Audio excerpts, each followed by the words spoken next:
You know, it's easy to think of God in these very soft, comfortable terms, like a gentle grandfather, or just this vague, loving force in the universe. And while God is absolutely love, there's a side to his nature that I think we've forgotten how to talk about. A side that commands a very different kind of respect, and awe, maybe even a healthy dose of fear. Let's start with what the Bible itself says. In the book of Isaiah, God makes this incredibly bold, unequivocal statement. He says, "I am the Lord and there is no other. Apart from me, there is no God." He repeats this idea over and over. "Before me no God was formed, nor will there be one after me." This isn't just a suggestion.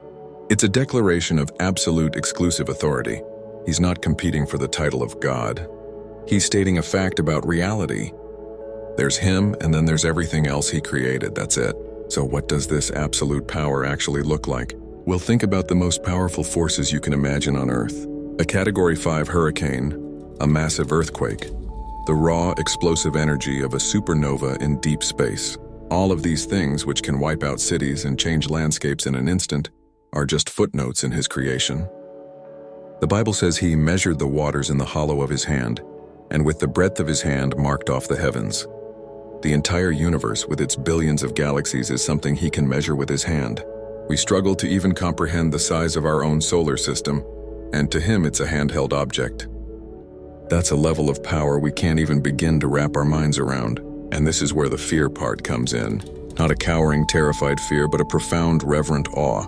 It's the feeling you get standing at the edge of the Grand Canyon, realizing how small you are. Now multiply that feeling by infinity. Imagine trying to argue with a hurricane.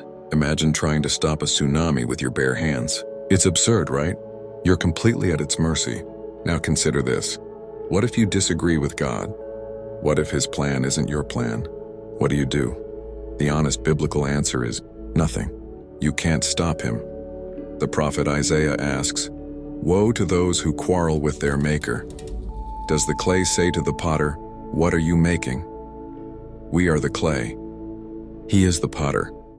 We can't tell the force that spoke galaxies into existence that he's got it wrong.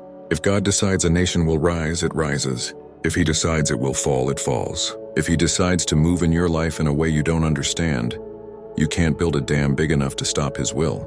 This isn't meant to make us feel hopeless. It's meant to put us in our proper place. It's a call to humility. Recognizing his incomprehensible power and our complete inability to contend with it is the beginning of true wisdom. It's what leads us to stop fighting, to stop trying to be our own gods, and to finally surrender to the one who holds all of reality in his hands. And in that surrender, in that holy fear, we don't find a tyrant.